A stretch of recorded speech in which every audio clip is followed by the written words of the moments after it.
Thank you very much, Madam Leona. I call her mom because she has been able to work with me in the journey of public speaking. Now, permit me first of all to appreciate and thank the organizers of these events, the administration of Grazer University present. It is a sacrifice that you're doing to sacrifice your time over the weekend for you to come and grace the event. Nyerere, thank you very much for inviting me to learn with the rest.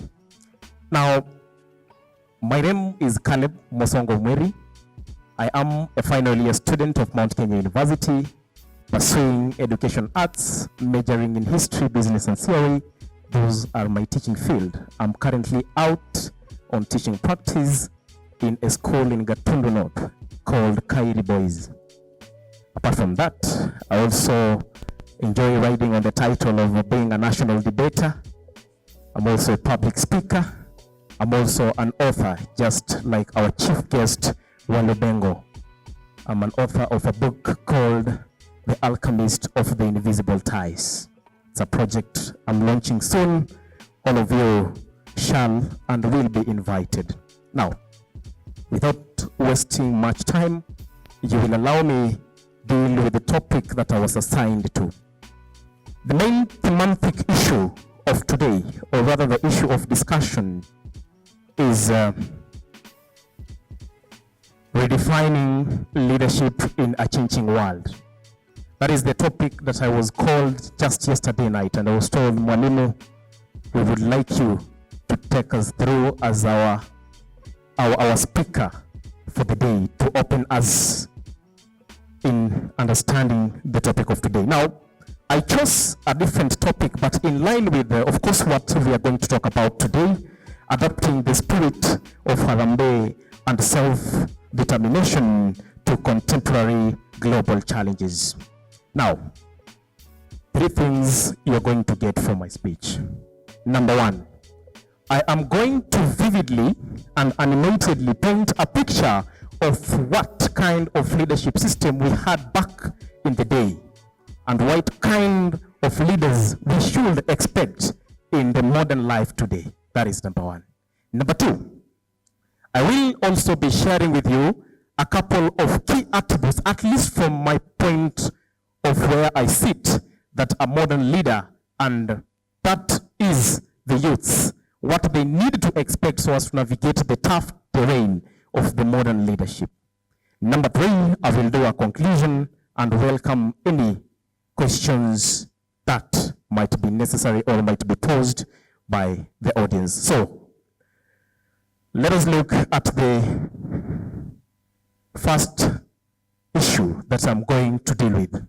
Permit me first of all to appreciate what has been spoken by my former speakers before I go to stage. Much has been spoken, and what I was able to carry from the speeches that have been made by our first and second speaker, all of them beautiful, they have been keen and very heavy to inform us on the attributes that a modern leader of the day needs to be equipped with so as to navigate the tough terrain of matters talking about the modern leadership. Empathy is an issue they dealt with without any fear of contradiction. You will allow me talk about the changing world. Why is redefinition really crucial? Because you would realize the topic of today is really talking about the redefinition of leadership in the changing world. But why is it really important? You know, the world of 1996 and 1990s is actually not the same world that we live in today in the 2025. That is to mean the problems we used to face in 1990 and 1996 are particularly not the same problems that we are facing today, more so in the advancement of technology and in the vast terrains of much acquisition of knowledge. Then that is to mean we also need to have leaders who are well equipped with skills, talents, and expertise to traverse the land that is filled with a lot of modernized problems so as to provide solutions. You know, We live in a world whereby we have an advancement in technological resolutions. We have the hyper globalization. We have climate change, geographical uncertainties, and some other things that we are unable to foresee in matters talking about the modern problems we have. Picture this. I want you to look at this particular issue through my lenses.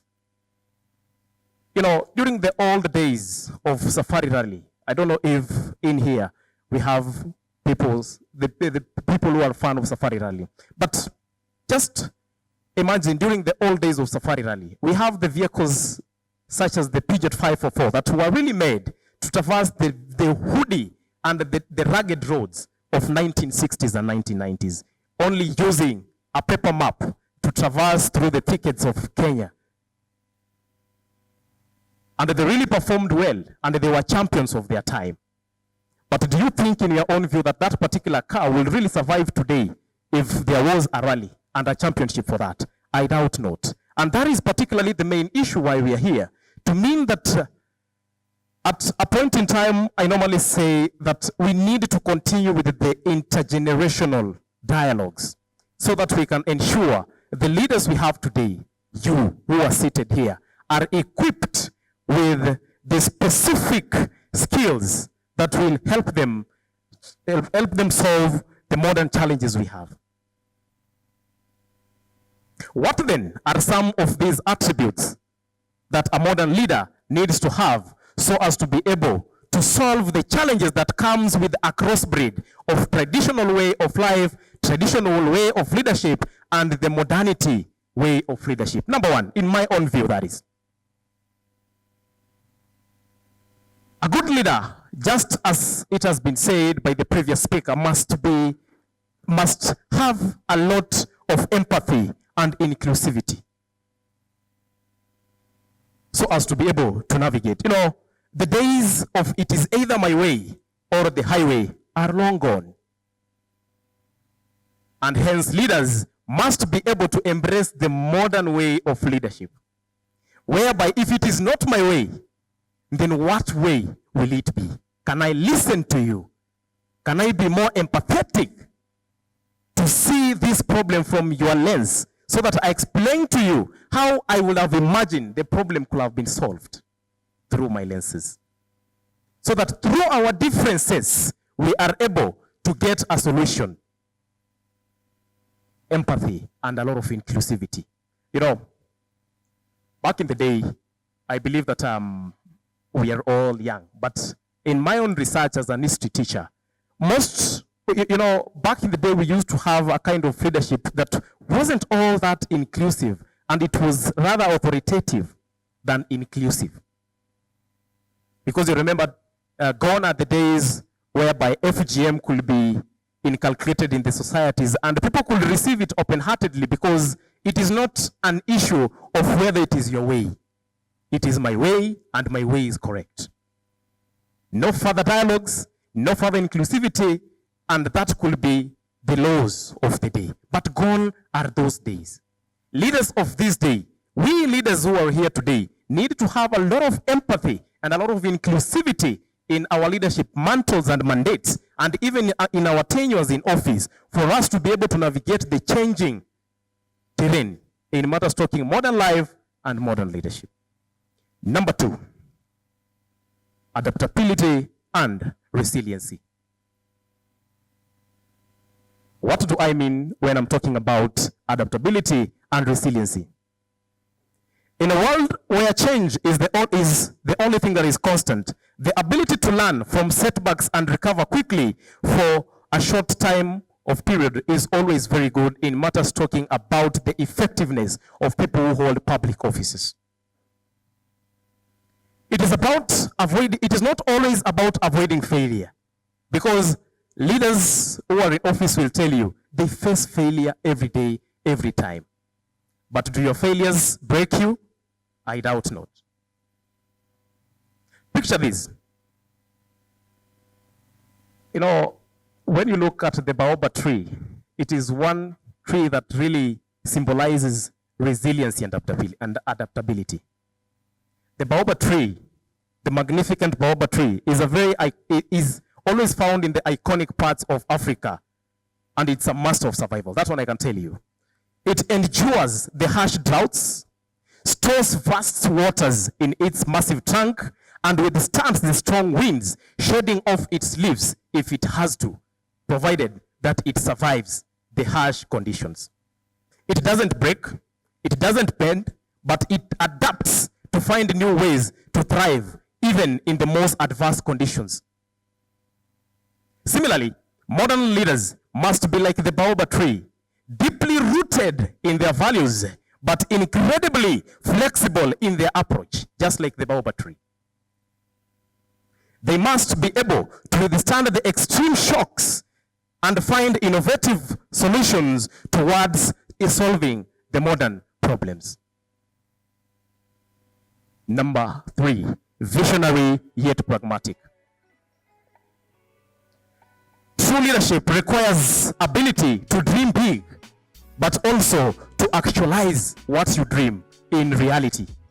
It is not enough to be a dreamer, you must be a doer too. Many of the times when leaders want to be when these leaders who are in office want us to elect them, their humility personifies. If they are walking with expensive shoes, they take them off, they walk barefooted, just like we are doing. They will eat with us in the Kibandaski. They will promise us heaven. They will tell us we will do ABCD. Give us a chance. They are dreamers. They have big goals. They have big visions. They have big words. They have a way to communicate through our hearts. Yet in one way or the other, when we seem to be giving them a chance, they fail us, not once, not twice, not thrice. So a modern leader must be not only visionary, but you must be pragmatical enough to show us that I'm not only a dreamer, but a doer. Allow me to conclude with clear and transparent communication. Communication is no longer just about giving orders. A modern leader must be an expert in communicating, yet fostering transparency. He must be a good listener and must be a person who is open to dialogue through the people's vision, the people's views, the people's wants, the people's goals, and the people's needs. The clarion call I am making to you today, even with my limited time, is that we modern leaders who are here to collect knowledge, to collect wisdom, to collect the skills, and to collect the expertise, because I kid you not, people who are seated here, come 2027, there'll be people who are MCAs in their representative regions, MPs, and even governors. We have the abilities, we have the expertise, we have the experiences. That's why we have forums such as AYLF. That's why we have leadership forums such like the ones we are having today. My clarion call to you today is, let us be leaders who are able to uphold empathy and inclusivity. Let us be leaders who are able to be adaptable and resilient to the modern problems. Let us be visionary yet pragmatic, and let us be very clear and transparent in our communication. Mr. Nyerere, I was just as short as a tip of an iceberg. Thank you very much.